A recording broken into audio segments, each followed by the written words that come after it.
Heureux l'homme qui ne marche pas dans le conseil des impies, nous dit le psaume 1, qui ne se tient pas dans la voie des pécheurs et qui ne s'assit pas dans la compagnie des moqueurs, mais qui a son plaisir dans la loi de Yahvé et qui la médite jour et nuit.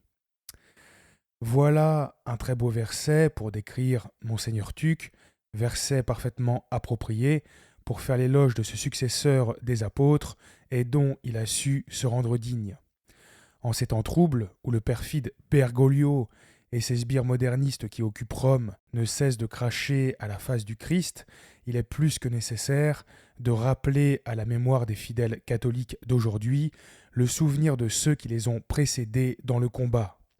Non seulement cela en fortifiera beaucoup, mais cela leur permettra également de voir où se trouve la véritable Église du Christ.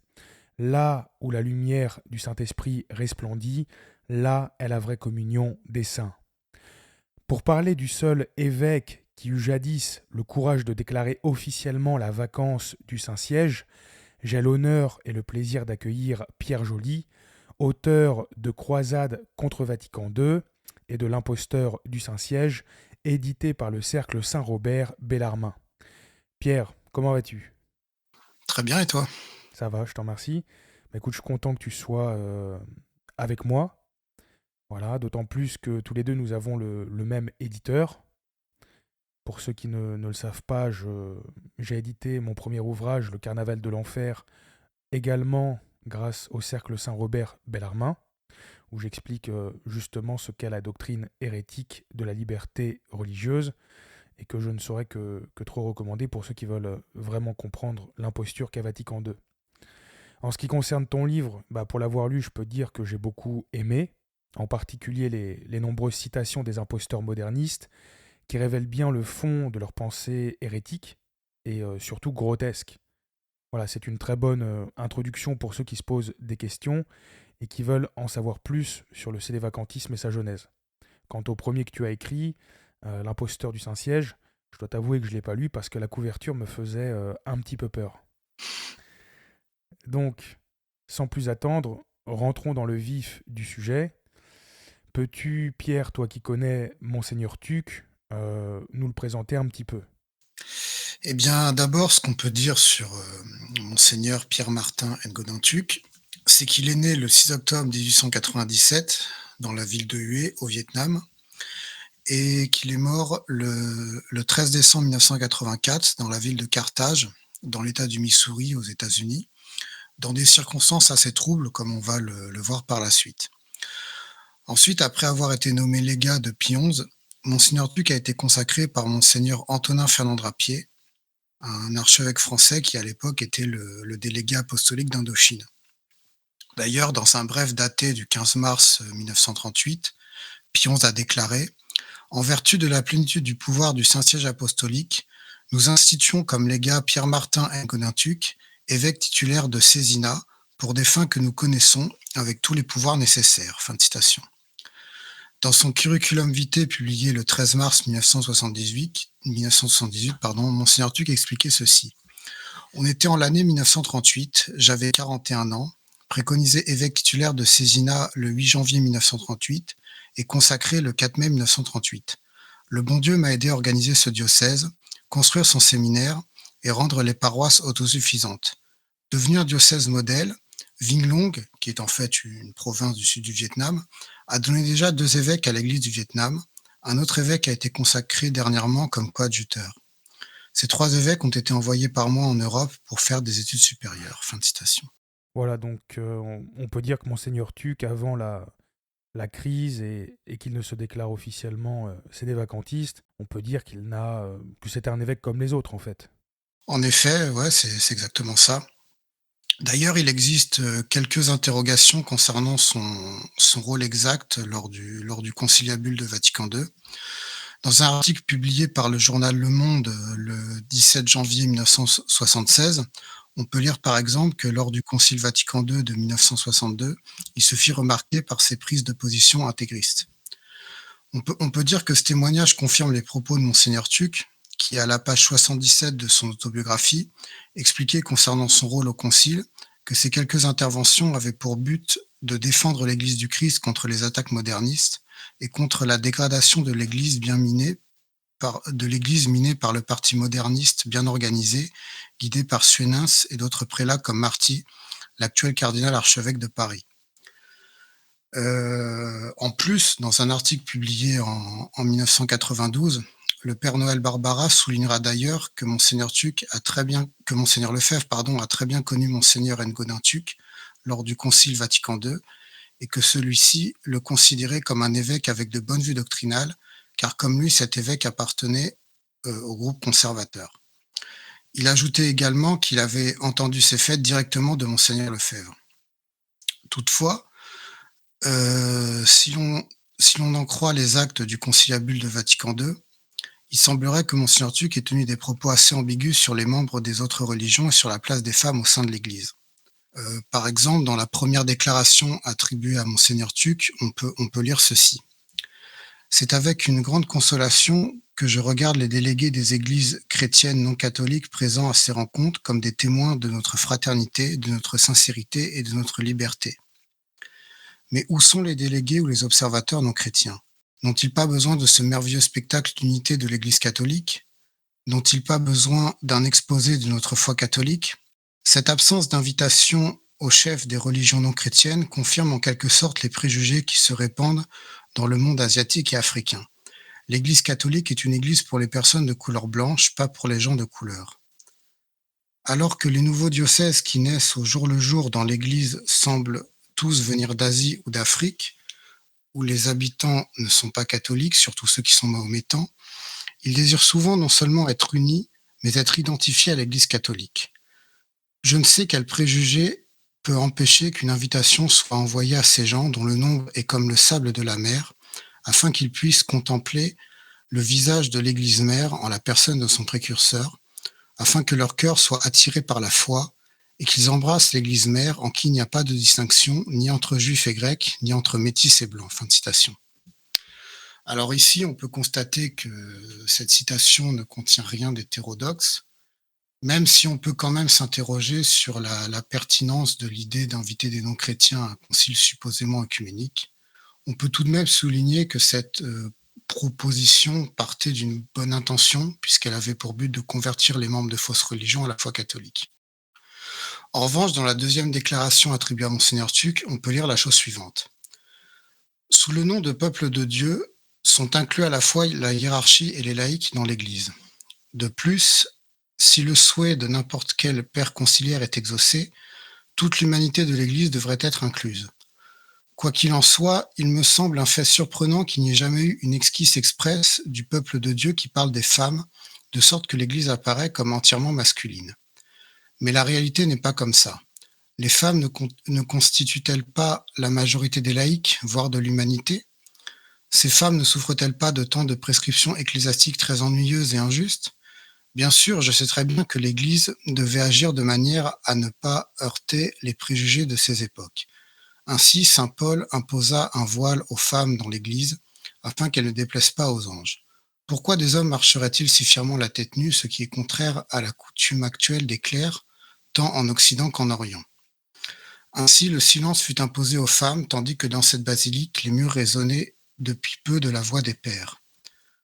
Pour laver les vêtements sacrés, les organisations religieuses doivent obtenir l'autorisation des églises. Ainsi, il apparaît qu'ici et maintenant, cette discrimination injuste est gagnée devant ce concile. Où sont les experts et les auditeurs femmes ? Est-ce une activité curative, éducative ou missionnaire ? Nos religieuses, dont le nombre est immense, sont très expérimentées et leurs oreilles sont tout aussi curieuses que celles des hommes. Comment se fait-il qu'à notre époque atomique, alors que presque partout dans le monde, les femmes ont obtenu l'égalité légale avec les hommes, dans l'Église du Christ, seules elles subissent encore ces discriminations injustes, alors que la femme a collaboré à la naissance de l'Église sur la croix du Seigneur, en l'absence des hommes barbus à l'exception de Jean, tandis que notre Église, ici et maintenant, est soutenue par des femmes partout dans le monde avec leurs épaules. Que pouvez-vous faire, Père ? Que peuvent-ils faire vos prêtres sans ces saintes femmes ? Quasiment rien. C'est pourquoi, au nom de nos mères, de vos sœurs et de vos religieuses, je demande avec force que dans ce chapitre, une mention expresse puisse être faite de ce sexe féminin dévoué et que dans la loi du nouveau code, ces discriminations à l'encontre de ce sexe fort puissent être éradiquées. Enfin, je serai un jour reconnaissant à celui qui saura me fournir un texte évangélique apodictique ouvert qui gardera les sœurs de la bienheureuse Vierge Marie des fonctions sacrées. Fin de citation.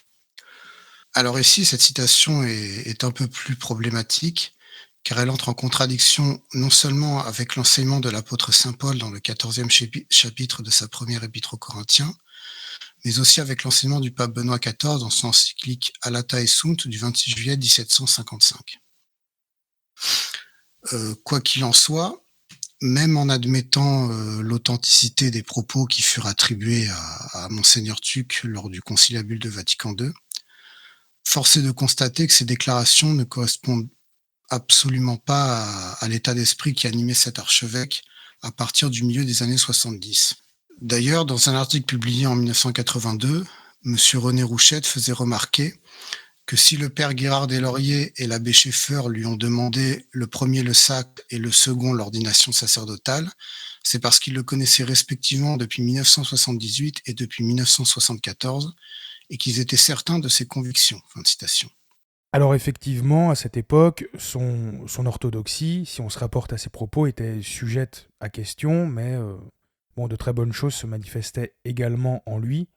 Donc on peut dire qu'il ne méritait pas d'être rangé dans la même catégorie que le racaille moderniste qui œuvrait durant ce conciliabule. Il avait peut-être un petit peu les idées du monde, mais lorsqu'il a voulu combattre pour l'Église, on peut dire qu'il a vraiment été animé d'un esprit parfaitement catholique. Oui, c'est exactement ça. Ceci dit, bien que Monseigneur Tuc a mis de nombreuses années en fait avant de comprendre la situation dramatique dans laquelle se trouvait l'Église catholique il y a environ 40 ans, je pense que sa relation conflictuelle avec Paul VI, ainsi que sa marginalisation progressive au sein de la secte conciliaire, ont certainement été des éléments déterminants qui ont joué un rôle décisif dans sa prise de conscience de la vacance du Saint-Siège. À ce propos, il y a une anecdote qui illustre assez bien la marginalisation dont a été victime Monseigneur Tuc. De la page 79 à la page 84 de son autobiographie, il explique en effet avoir été exclu d'une abbaye en Italie pour s'être opposé à une exposition impudique. D'abord, avec Monseigneur Tuc, je me rendis à l'abbaye de Calamari, où le révérendissime abbé me connut quand j'y accompagnai Monseigneur Léoutou, un cistercien appartenant au même ordre que celui de Calamari, abbaye très ancienne fondée par saint Bernard de Clairvaux. Il me proposa d'y fixer ma demeure. J'y ai passé des mois, heureux d'être le confesseur des moines du monastère et des fidèles de la paroisse dépendant de l'abbaye. Mais après plus d'une année de séjour, j'ai dû la quitter, sans faute de ma part. Ce fut le commencement de la dernière époque de ma vie qui me coûtera plus que des échecs. Échecs providentiels. Le ministère que je me suis trouvé moi-même à Calamari était celui du confessionnal. D'abord pour les moines qui trouvent plus aisé de se confesser à un étranger plutôt qu'aux confesseurs avec qui ils ont vécu depuis le postulat. Le samedi et le matin avant la grand-messe, mon confessionnal était ouvert aux paroissiens de Calamari, paroisse de quasi 5000 âmes. J'avais donc assez de travail. Je passais plus de 15 mois à Calamari comme dans un paradis. Mais il était écrit que ce beau temps allait aussi s'obscurcir et qu'une violente tempête m'attendait à l'improviste. M'étant absenté pour affaires personnelles à Rome, à mon retour, j'aperçus de suite que quelque chose avait changé. À peine étais-je entré dans ma chambre que je vis venir le prieur, le visage plein de tristesse, qui me dit que je devais, dans le plus bref délai, quitter Calamari et trouver un autre abri. Pourquoi cette exclusion ?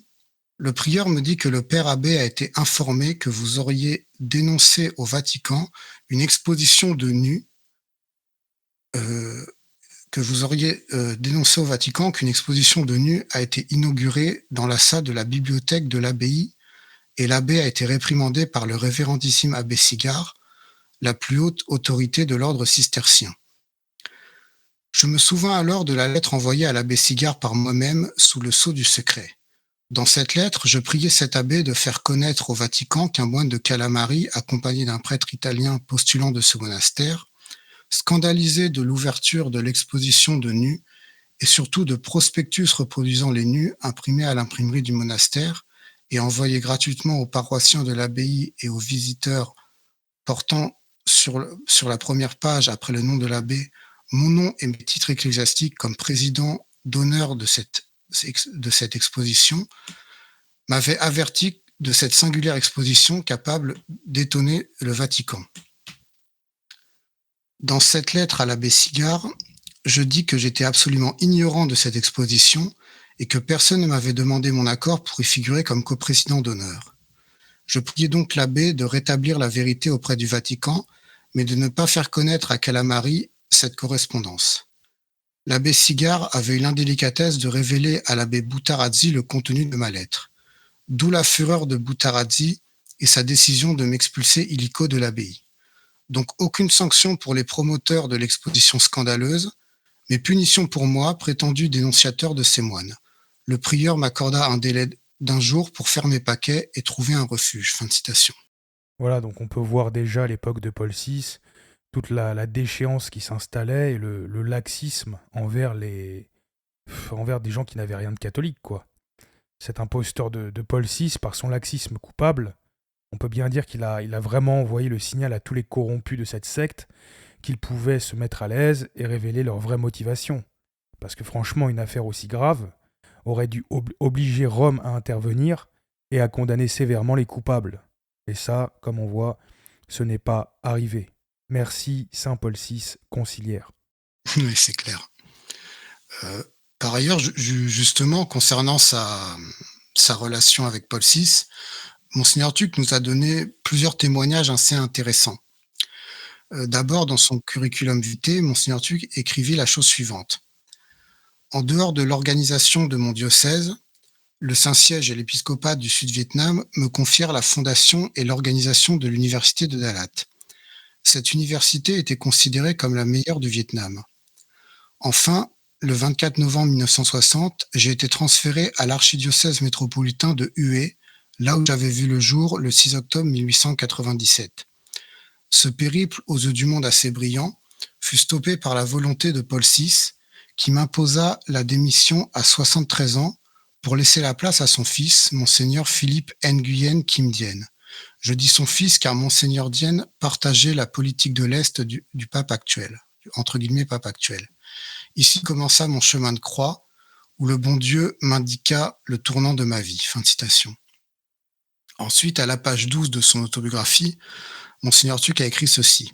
Il ne faut donc pas être surpris de l'animosité de Paul VI contre notre famille, et plus particulièrement contre ma personne, allant jusqu'à m'imposer la démission de mon archevêché avant l'âge fixé aux évêques pour leur retraite, et d'y nommer un de ses favoris à la politique de l'ouverture à l'Est, lequel se vit récemment traité comme persona non grata par ses anciens amis communistes quand il osa élever la voix contre les entraves mises par les communistes à l'assistance de la messe dominicale en imposant aux catholiques des corvées publiques à l'heure de la messe.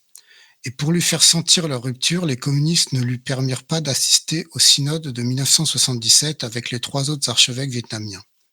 Un autre archevêque vietnamien a été condamné par les communistes. Il s'agit de mon neveu, l'archevêque Nguyen Van Thuan, coadjuteur de Saigon. Il mène la vie d'un bagnard dans un coin de la forêt du Sud, pour avoir aidé les réfugiés à s'installer au Sud, alors qu'il avait été chargé du secours catholique par le Saint-Siège. Or, Paul VI proteste contre le Brésil, mais se tait dans le cas de mon neveu. Fin de citation. Ensuite, dans un article publié cette fois en mai 1992, Monseigneur Louis Vézélis notera d'ailleurs à ce sujet « Lorsque Monseigneur Ngodin Tuc a voulu retourner auprès des siens, Paul VI l'en a empêché. Il a même tenté de le soudoyer pour l'amener à se retirer de son siège épiscopal de Hue. Il lui a offert pour cela une grosse somme d'argent. Il fallait absolument que l'archevêque ne retournât pas au Vietnam à cause de l'accord entre le Vatican et Moscou. » Fin de citation. Et après, on veut nous faire croire que ce Paul VI serait un saint de l'Église catholique. Franchement, il y a franchement de quoi rigoler, quoi. Enfin, si c'était pas si grave. Et ça, c'est pas la première affaire louche dans laquelle il a trempé. Il a trempé, comme tu vas nous en parler tout de suite. Oui, effectivement. D'ailleurs, dans un article publié en mai 1983, Monseigneur Tuc dressa un portrait peu flatteur de Paul VI. D'abord, qui était Paul VI s'interroge Monseigneur Tuc. Il était le bras droit du pape Pie XII qui avait mis toute sa confiance en lui. Pie XII, par exemple, lui a fait connaître les évêques et les prêtres qu'il envoya clandestinement en Russie. Tous ces malheureux envoyés là-bas par Pie XII furent capturés et tués par les bolcheviks russes. Les Russes ont été informés par le bras droit de Pie XII, qui était le futur Paul VI. Ce Paul VI était donc un monstre, un hypocrite phénoménal qui a réussi à faire du « concile Vatican II » un concile funeste pour la Sainte Église. En tant qu'hypocrite criminel, il n'a personnellement assisté à aucune réunion. Mais caché aux yeux des pères du concile, il a tout entendu, et d'une manière diabolique, il a modifié toutes les décisions du concile selon ses idées sacrilèges, par exemple sur la liberté des croyances religieuses. Or, il n'y a qu'une seule foi, la foi catholique. Chaque décision du concile pour devenir officielle devait avoir la majorité des voix des évêques. Les discussions étaient faites en latin. Or, une grande partie des pères du concile, ne comprenant pas le latin, passaient leur temps dans les caféteries où l'on fumait, où l'on buvait gratuitement le café. Quand venait l'heure de voter, on se précipitait dans la basilique et on demandait aux pères qui assistaient aux discussions comment voter. Et on votait en ignorant le fond des discussions. On voit maintenant comment va l'Église sous le règne des successeurs de Paul VI, comme le soi-disant pape Jean-Paul II, qui proclamait être le fidèle continuateur de ses principes. Paul VI avait une haine contre moi et contre ma famille. Par conséquent, il a exigé que je démissionne de mes fonctions d'archevêque dès qu'il en a vu l'opportunité. Lorsqu'il a appris le meurtre de mes deux frères, le président Ngo Diem et son frère Ngo Dinh, Paul VI resta sourd et muet, contrairement à un protestant, l'ancien ambassadeur américain au Vietnam, qui a démissionné pour montrer son horreur et sa douleur devant l'assassinat de mes frères. Cette haine honteuse contre notre famille était logique pour quelqu'un qui connaissait la mentalité diabolique de Paul VI. Celui qui a trahi les clercs soviétiques que Pie XII avait envoyés en Russie était ravi du meurtre de catholiques convaincus comme mes frères Diem et nous. Mais l'Église fondée sur le sang du Christ ne vacillera jamais, malgré les attaques de Paul VI et le fait que ses successeurs ont pris le siège de Pierre. Prions donc pour l'Église avec confiance, car l'Église a été fondée sur le rocher, et ce rocher, c'est le Christ lui-même. Fin de citation. Oui, on peut dire que Monseigneur Tuc a vraiment beaucoup souffert et que le Seigneur l'a durement mis à l'épreuve pendant que l'impie Paul VI menait la belle vie à Rome. Oui, c'est clair. Effectivement. Par ailleurs, à la page 10 et 11 de son autobiographie, Monseigneur Tuc se montrera particulièrement critique envers la réforme liturgique post-conciliaire, en faisant justement remarquer que si Paul VI condamne ceux qui célèbrent d'une autre façon, par exemple en suivant la liturgie de Saint Pie V, alors il aurait pu, avec cette logique, condamner la première messe célébrée par Jésus, car après Vatican II, pendant que des hiérarchies japonaises et indiennes sont encouragées dans l'adaptation de la messe à leur particularité nationale, nous voyons que le haro est uniquement sur la messe de Saint Pie V. En effet, je me suis étendu sur ce cas particulier, ajoute le prélat vietnamien, à cause non seulement de l'injustice de la condamnation, mais surtout à cause de l'ineptie de la mesure, d'autant plus qu'on n'ose pas appliquer la même interdiction non seulement aux liturgies orientales, mais aussi aux liturgies milanaises de Saint-Ambroise ou à la liturgie dominicaine, mozarabique et lyonnaise. D'ailleurs, dans une lettre datée du 9 mars 1982, l'ancien légat de Pie XI insistera d'ailleurs sur la nécessité d'ouvrir un séminaire pour y éduquer les évêques à dire la messe de Saint Pie V, sachant que de nos jours, très peu de prêtres célèbrent cette messe dans le monde entier. Pour bien poser les choses, on a les pseudo-conservateurs conciliaires, ceux qui sont prêts à justifier à peu près tout et n'importe quoi, qui nous accusent d'être des hérétiques et des schismatiques, voilà, et en particulier Monseigneur Tuc, qui se souciait autant du bien de l'Église, tandis que le moderniste Paul VI, qui détruisait les fondements de cette même Église, aurait été un grand héros, quoi. C'est vraiment le monde à l'envers. Ouais, c'est ça. Ouais. C'est un peu comme les gauchistes, les gauchistes d'aujourd'hui, quoi. Ce sont ceux qui justifient toutes les abominations possibles sont des gens bien, et ceux qui refusent cette déchéance, c'est à l'extrême droite. Voilà, c'est pareil. Oui, c'est exactement ça. Ouais. Par ailleurs, il y a un autre point qu'il faut noter aussi, c'est que l'ancien archevêque nous a livré aussi un témoignage assez terrifiant sur la manière dont s'est déroulé le conciliabule de Vatican II, auquel il a malheureusement participé à contre-cœur. Par exemple, à la page 27 de son autobiographie, Monseigneur Tuc explique que ses 3 frères qui sont restés au Vietnam ont été assassinés par des généraux félons payés par la CIA américaine pendant qu'il était retenu à Rome comme membre du conciliabule de Vatican II. Il dit avoir eu la vie sauve malgré le fait qu'il ait fait tout son possible auprès du gouvernement du sud du Vietnam et auprès de Paul VI pour pouvoir retourner à Hue, vivre ou mourir avec ses ouailles, car il était leur pasteur comme archevêque. En plus, de la page 74 à la page 78 de son autobiographie, Monseigneur Tuc déclara ceci. « Toutes mes réalisations eurent lieu dans un laps de temps relativement court entre 1960 et 1968, 8 ans dont la moitié passée à Rome, d'abord pour participer à la préparation du concile et ensuite à la participation au deuxième concile du Vatican. Ce furent les dernières étincelles de mon activité sacerdotale et épiscopale. Le reste de ma vie, c'est une série d'échecs dont je raconterai le déroulement après avoir décrit mon rôle dans le concile pastoral. Vatican II semble avoir le même but que le communisme, le bonheur temporel de l'homme. C'est pourquoi a éclaté le scandale de l'interdiction de la moindre attaque contre le communisme. D'où le dogme de la bonté naturelle de toute espèce de croyance, d'où le triomphe de l'axiome protestant de la liberté de la pensée et de l'égalité de toutes les pensées religieuses. Dans la nouvelle messe de Bugnini, composée de concerts avec les protestants, surtout avec les moines protestants de Thésée, qui sont les pères de l'Église moderne, on a supprimé la langue officielle de l'Église catholique latine, qui est aussi la langue diplomatique de l'Europe. On croyait que cette condescendance de Vatican II pour nos frères séparés amènerait vers nous les protestants. Or, il n'y a guère eu de retour vers le catholicisme, ou plutôt cet écourtement de la prière et de la méditation, cette priorité donnée à l'action ont provoqué tant d'abandon de la prêtrise que des mariages de prêtres et de religieux se font partout et que des religieuses quittent le cloître. Plus de vocation pour le séminaire ni pour les couvents. Le recrutement est l'apanage des ordres qui sont restés sévères et fidèles à leurs anciennes constitutions. Les églises se vident de fidèles. La nouvelle messe, où le prêtre n'est plus que le président de l'assemblée et non plus l'unique sacrificateur, voit se raréfier son assistance. Les rares communiants qui communient debout et non plus à genoux reçoivent l'hostie dans leurs mains et la croquent comme un bonbon au lieu de la recevoir sur la langue. La confession auriculaire n'est plus de mode. On se contente du confiteur de la messe malgré le rappel de la congrégation pour la défense de la foi. Le prêtre dit la messe en montrant le dos au tabernacle. On comprend maintenant la révolte de Monseigneur Lefebvre, le succès de son séminaire des Cônes et la multiplication de ses prieurés en France et ailleurs, et le malaise dans tous les pays chrétiens d'Europe et d'Amérique. L'avenir de l'Église est menacé par le manque de vocation.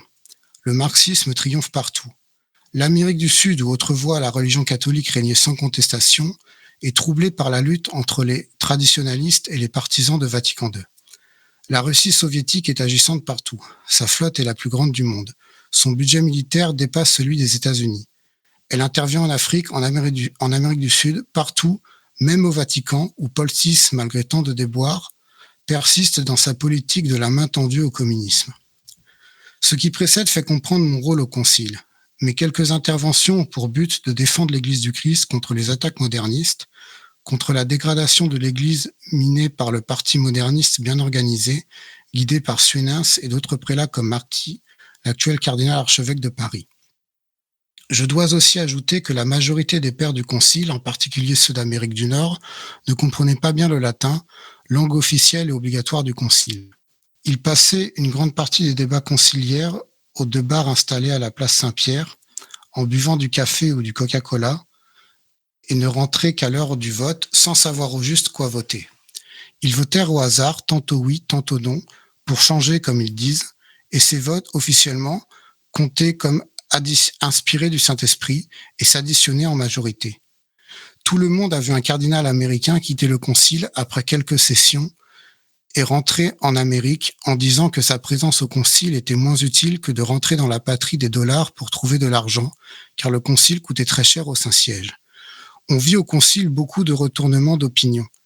Des prélats au début acharnés traditionnalistes devinrent, après quelques séances modernistes, quand ils s'aperçurent que le entre guillemets Saint-Père, qui n'était pas présent au concile, soi-disant pour montrer qu'il ne voulait pas influencer sur les opinions des pères, mais qui ont suivi les débats par la radio, était pour les modernistes. Il changeait donc d'ensac pour ne pas louper plus tard les hautes charges ecclésiastiques et surtout la calotte pourpre du cardinalat. Ainsi fit par exemple le secrétaire de la Sainte Congrégation de l'Index, actuellement Congrégation pour la défense de la foi, qui trahit son chef, le vénéré cardinal Ottaviani, pour suivre Sionens. Le dépouillement des votes et les interventions des frères conservées aux archives du Vatican confirmeraient mes assertions. Ma présence au concile, loin du Vietnam, a sauvé ma vie. Autrement, j'aurais été massacré comme le furent mes 3 frères, le président Diem, Q et Can. Fin de citation. Tu vois, quand j'ai lu cet extrait, je me suis dit qu'il fallait absolument que je l'intègre dans la prochaine édition du Carnaval de l'Enfer pour répondre à l'objection dans la partie 2, tous les évêques étaient d'accord. On voit bien qu'on a affaire à des... C'est même plus des incompétents, c'est des irresponsables, quoi. Ouais. Et ça les pseudo-conservateurs qui viennent nous dire oui, les évêques savaient ce qu'ils faisaient, machin, ne vont jamais nous parler de la décadence et de la déchéance absolue qui a régné pendant ce concile. Ils vont toujours nous faire croire que les problèmes viennent d'une mauvaise interprétation de Vatican II, mais par contre, ils font l'autruche et ne vont jamais parler des sujets qui fâchent. Parce qu'il ne faudrait pas contrarier faudrait pas contrarier faudrait pas surtout ouvrir les yeux de leurs victimes, quoi. Et donc le témoignage de Monseigneur Tuc, ça nous montre bien à quel point ces évêques, parce que c'était encore des évêques, ils étaient validement consacrés, ça montre que ces évêques des années 1960 étaient totalement corrompus et incompétents. Ouais. Voilà, donc finalement, si on en est là aujourd'hui, c'est aussi parce que cette déchéance s'est installée, qu'on a laissé faire et qu'on n'a rien fait, quoi. Les catholiques ont abandonné le navire quelque part. Et une dernière petite chose sur sur Thésée dont tu parles, c'est marrant de voir qu'ils ont joué quand même un certain rôle durant Vatican II, parce qu'aujourd'hui la communauté de Thésée, c'est une communauté qui a des frères catholiques, enfin entre guillemets catholiques et protestants. Ouais, protestants. Voilà, il y a plus de relativisme. Enfin, il y a pas plus relativiste qu'eux. Et en plus, alors là, c'est vraiment la petite cerise sur le gâteau. Quand ils accueillent des migrants, et devine ce qu'ils font pour les migrants, Pierre ? Bah, je sais pas. Tu vas me le dire. Ils organisent des cours de Coran pour les migrants. Non. Si, c'est officiel, hein, c'est pas moi qui l'invente, c'est pas une théorie de ces vacantistes obscurs et malhonnêtes, comme certains voudraient le faire croire. C'est hallucinant. Des cours de Coran, donc les gars, il y a des étrangers qui viennent du Moyen-Orient, d'Afrique, tout ça, plutôt que de les évangéliser, ils les islamisent maintenant. C'est incroyable. Voilà la charité Vatican II. Voilà, bref. C'est hallucinant. Ouais, comme tu dis. Sur ce, vas-y, je te laisse continuer. Peut-être que tu peux nous parler maintenant de Monseigneur Tuc quand il devient c'est des vacantistes. Oui, il y a un autre point que je voulais évoquer avec toi, effectivement, c'est la conversion de Monseigneur Tuc. En fait, ce n'est qu'à partir de 1981, soit 19 ans après sa participation au conciliabule de Vatican II, que Monseigneur Tuc a commencé à témoigner en privé de son adhésion au constat de la vacance du Saint-Siège. Dans un article publié en décembre 2001, M. Eberhard Heller, un laïc qui a été témoin des consécrations épiscopales effectuées par Monseigneur Tuc en 1981, soulignait que lorsque Monseigneur Ngonin Tuc consacra les premiers évêques sans mandat pontifical explicite à cause de la vacance du Saint-Siège, il le fit explicitement afin de sauver la succession apostolique du péril de disparaître. Les problèmes relatifs à la vacance du Saint-Siège et de la nécessité de consacrer des évêques sans mandat pontifical furent discutés explicitement dans la suite et en rapport avec la situation ecclésiastique du moment. Néanmoins, l'on reprocha de côtés divers à Monseigneur Ngonin Tuc et au père qui avait reçu l'épiscopat de lui d'avoir posé des actes schismatiques. C'est la déclaration au sujet de la vacance du Saint-Siège du 25 février 1982 qui fournit de la part de Monseigneur Ngonin Tuc lui-même la véritable signification de l'absence de mandat pontifical. La véritable justification de l'absence de mandat pontifical, pardon.